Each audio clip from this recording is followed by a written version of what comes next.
A little girl followed her mother to an animal shelter to pick a puppy, but found herself witnessing the moment when a sick pit bull was about to be euthanized.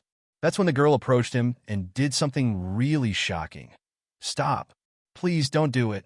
The sharp, panicked cry of a little girl pierced through the quiet corridor of the animal shelter. In fact, the unexpected nature of the shout made the shelter worker fumbling with the leash she was holding.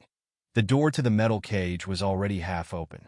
Inside the cage, a sickly pit bull was curled up in the corner, his body trembling as if he knew what was next. Shelter worker Miss Jenkins turned around in shock. Behind her stood a little blonde girl, wide eyes pleading, her voice full of urgency. How had she even found her visitors never entered this room? And the girl burst through the doors just when Miss Jenkins was leading the pit bull to his final destination. "Sweetheart, this is not a good time," she tried saying, keeping her composure. But the girl would not be swayed. "Please don't let this dog die," she begged. Miss Jenkins looked at the pit bull, his ribs visible beneath his dull, patchy fur, his eyes clouded with sickness, his body barely moved. This dog had been through so much, and his time had run out. But the desperation in the girl's voice made her pause. Rex had been at the shelter for far too long. His illness was draining the meager resources they had.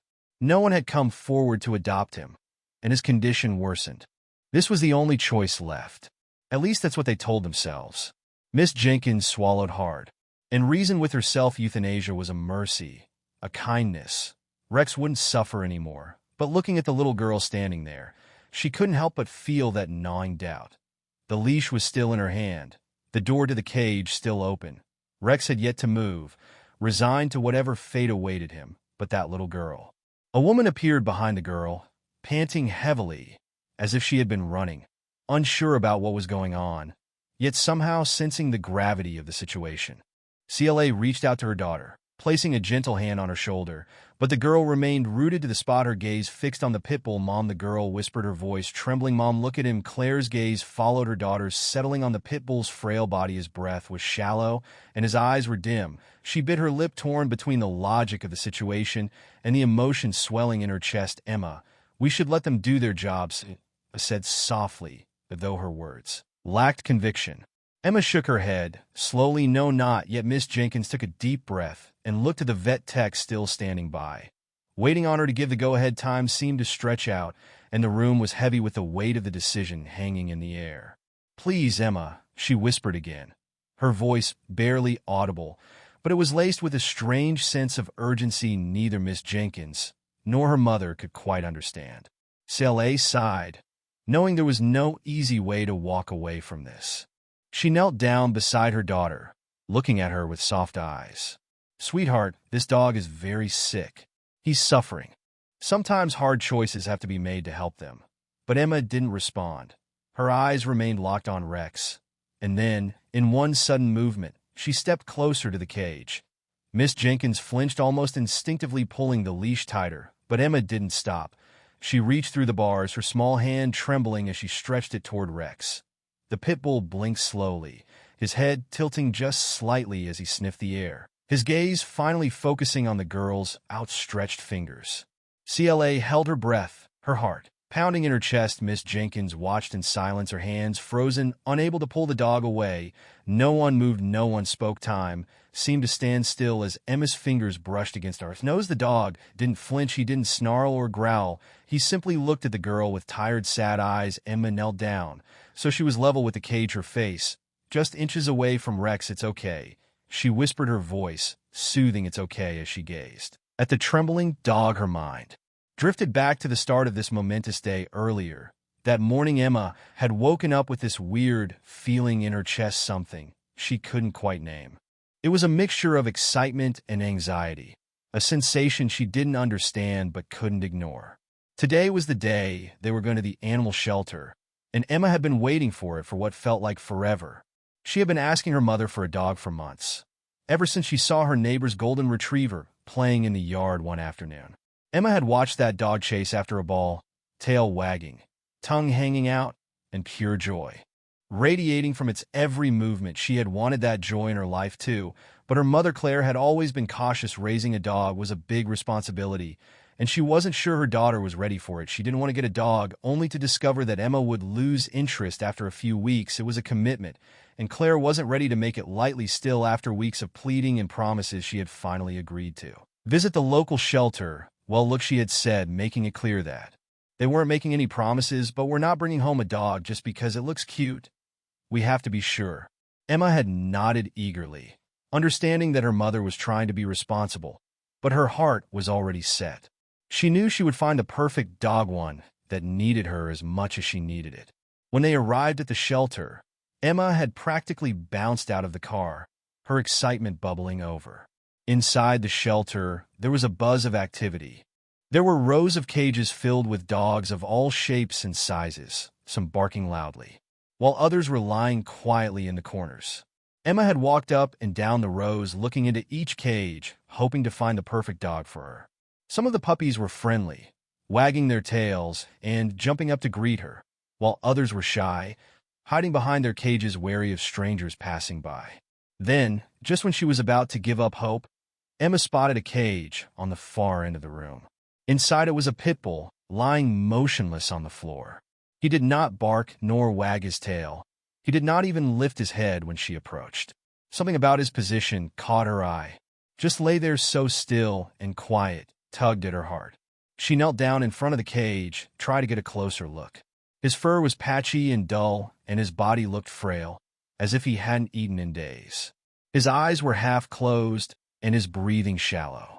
"Mom," Emma had whispered, her voice full of concern. "Look at him. He looks so sad."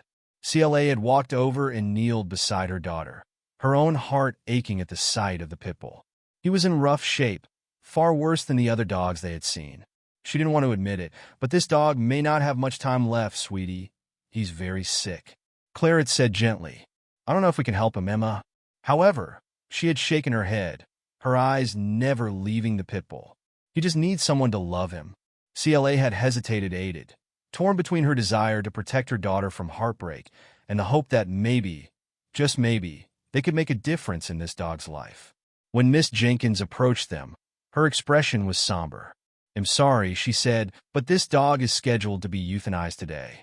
He's been here for a long time, and well, we've tried everything we can, but he hasn't gotten better." The words had hit Emma like a punch to the gut. Euthanized, she knew it meant they were giving him an injection that would make him close his eyes forever. The word echoed in her mind, cold and final. She couldn't let that happen, but what could she do now? Standing in the back room, Emma's heart raced as she reached through the bars, her fingers brushing against RSS. For the pit bull blinked again, his eyes slowly clearing as he looked at her with something akin to curiosity. Miss Jenkins and Sully watched in stunned silence as Emma leaned down and softly whispered to the dog, her voice barely audible, yet laced with warmth and kindness. Rex eased forward, just slightly, his nose pressing against her hand. The room was still. It was so thick in the air that Miss Jenkins felt the leashing her hand slacken. As she let out a breath she didn't realize she had been holding. The vet tech shifted uncomfortably, unsure of what to do next. Then, without a word, Emma did something nobody had expected. That she reached in her pocket and pulled out a small, crumpled piece of paper. She unfolded it carefully, her hands shaking as she smoothed it out on the floor. Miss Jenkins, Claire, and the vet tech all stared at the paper, uncertain of what they were seeing. It was a simple drawing, a child's sketch of a dog with a heart above his head. Next to the drawing, in wobbly handwriting, were the words, "He'll be your friend." And that was when it all clicked. The shocking thing Emma had done wasn't just her plea to save Rex. Was the fact that she had come prepared, fully believing that this dog, this sick and broken dog, was meant to be hers. She had written him a promise before she even met him. Claire stared at her daughter in disbelief. "Emma, honey, we can't just—" "Yes, we can," Emma interrupted, her voice steady. "He needs us, Mom. He needs me." Miss Jenkins, still watching from behind the desk, felt her heart soften. "I have to be honest with you," she said, "Rex. He's not well. He's been here a long time, and he needs a lot of care. We were planning to put him down." Emma's eyes filled with tears, but she didn't back down. "That's why we have to help him. We can make him better. Right, Mom?" Celia looked from her daughter to the pit bull, and something inside her shifted. She saw the way Rex looked at Emma, the way his eyes seemed to plead for a second chance. She took a deep breath and nodded. Okay, well, take him, Miss Jenkins. Couldn't hide her surprise. You will, yes, Claire said, her voice firmer. Now, what, take him home and do whatever it takes to make him better, and so, against all odds, Rex left the shelter that day, not with a sense of finality, but with a new beginning. The first few weeks were tough. Rex required constant care, medication, special baths, and frequent vet visits. But Emma was determined. She never left his side, always there to comfort him, stroke his fur when he was in pain, or to whisper words of encouragement in his ear. Slowly but surely, Rex started to improve. His fur started growing back, his eyes cleared, and his energy returned. He turned from a dog who could not even lift up his head into one that chased Emma around the house. Yard, his tail furiously wagging. But more than that, Rex became a protector. He watched over Emma with a fierce loyalty, always by her side, always ready to defend her if needed. And Emma, in turn, loved him with all of her heart. They were inseparable. Not everyone in the neighborhood was as thrilled with their new addition. Some of the neighbors whispered behind Claire's back, questioning why she would let her daughter keep a pit bull, especially one that had been so sick. They warned her that pit bulls were dangerous, that it was only a matter of time before something bad happened. Celia tried to ignore them, but the doubt started to creep in. One night, after a particularly long day, she sat down with Emma. Are you sure about Rex? She asked softly. I mean, are you really sure he's the right dog for us? Emma looked at her mother, her eyes full of confidence. Mom, Rex would never hurt anyone. He's good. He just needed someone to believe in him. Celia nodded, hoping her daughter was right. But then one afternoon, something happened that made her question everything. Emma was playing in the backyard with Rex when a stray cat wandered into their yard. Still full of energy, the dog spotted the intruder and took off after it. The cat hissed and swatted at Rex, and for a split second Claire's heart stopped. She saw the pit bull's powerful jaws snap at the cat, and she was sure something terrible was about to happen. But then Rex stopped. He pulled back, his body tense, but controlled. He looked at the cat, then at Emma, and slowly backed away, his tail wagging uncertainly. Emma knelt down beside him, wrapping her arms around his neck. It's okay, Rex, she whispered. You're a good boy. And in that moment, Claire knew her daughter had been right all along.